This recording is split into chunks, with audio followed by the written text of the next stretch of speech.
हाजी मस्तान, जिसे सुल्तान मिर्ज़ा के नाम से जाना जाता था, एक संगठित अपराध गिरोह का सरगना था जो मूल रूप से तमिलनाडु का रहने वाला था और बॉम्बे में रहता था।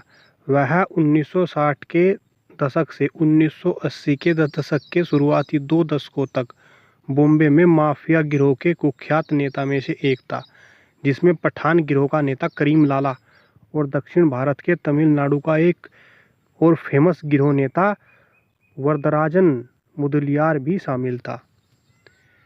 अपने चरम पर मस्तान ने मुंबई और गुजरात के तट पर एक शक्तिशाली तस्करी सिंडिकेट संचालन किया और बाद में फिल्म वित्तपोषण और रियल एस्टेट बिजनेस में क्रांति ला दी। मस्तान एक चतुर बिजनेसमैन और चालाक सौदागर के रूप में जाना जाता था। उसने हमेशा पुलिस और सरकारी अधिकारियों के साथ फ्रेंडली संबंध बनाए रखे और अक्सर विपक्षी गिरोह के बीच शांति को बढ़ावा दिया। वह लाला मुदलियार और हसन पाटनी और शिवसेना सुप्रीमो बाल ठाकरे का अच्छा दोस्त था।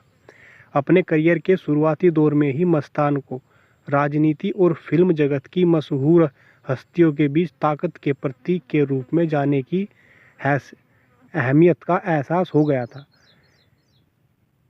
इसलिए वह शहर के अमीर और मशहूर लोगों के बीच घूमने मिलने लगे और अक्सर सार्वजनिक समारोहों में बॉलीवुड की हस्तियों के साथ देखे जाने लगे।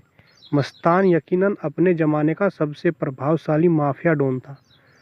बेदाग सफ़ेद कपड़े, सफ़ेद जूते, सफ़ेद मर्सिडीज़ कारें और महंगी सोने की घड़ियां जैसी अपनी शानदार जीवन शैली के कारण उसे कई लोग स्टाइल आइकन भी मानते थे। मस्तान ने अमीर और प्रभावशाली दिखने के लिए अपनी शानदार जीवन शैली का प्रदर्शन किया।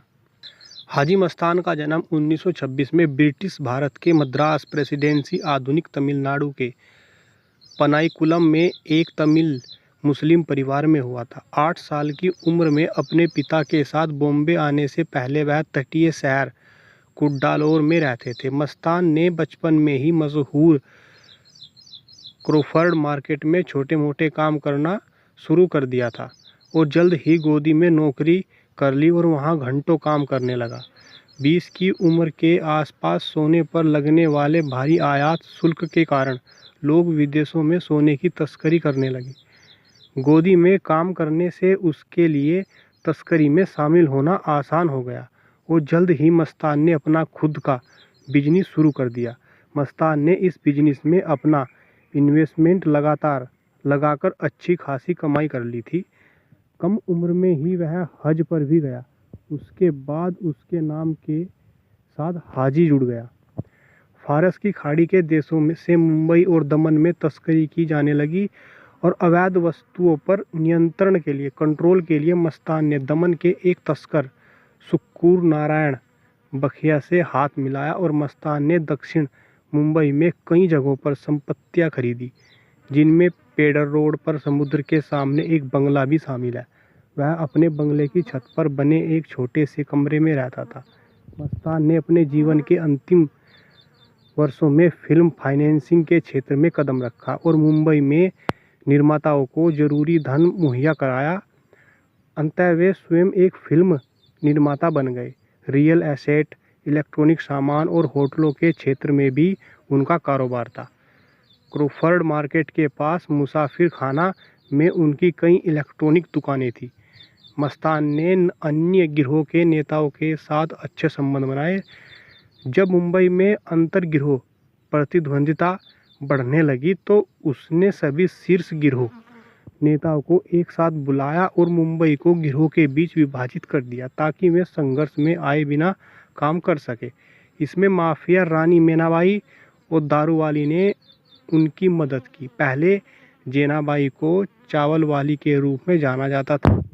निर्माता और विक्रेता वरदराजन मुदलियार उर्फ वरदा भाई के साथ संपर्क विकसित किए।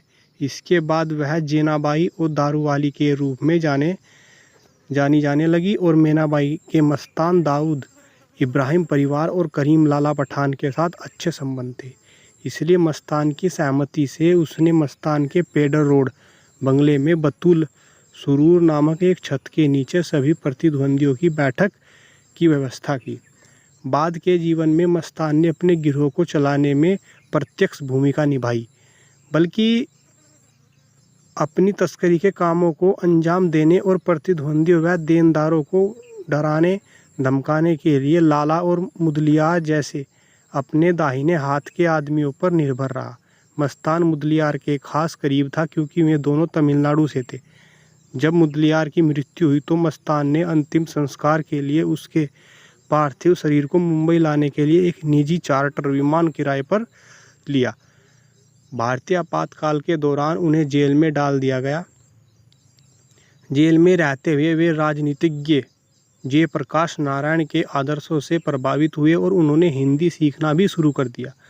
जेल से रिहा होने के बाद मस्तान ने राजनीति में प्रवेश किया और 1980-1981 में वे राजनीतिक पार्टी बनाई और 1985 में इसका नाम दलित मुस्लिम सुरक्षा महासंघ रखा, जिसे बाद में भारतीय अल्पसंख्यक सुरक्षा महासंघ का नाम दिया गया, जिसका नेतृत्व वर्तमान में सुंदर शेखर कर रहे हैं।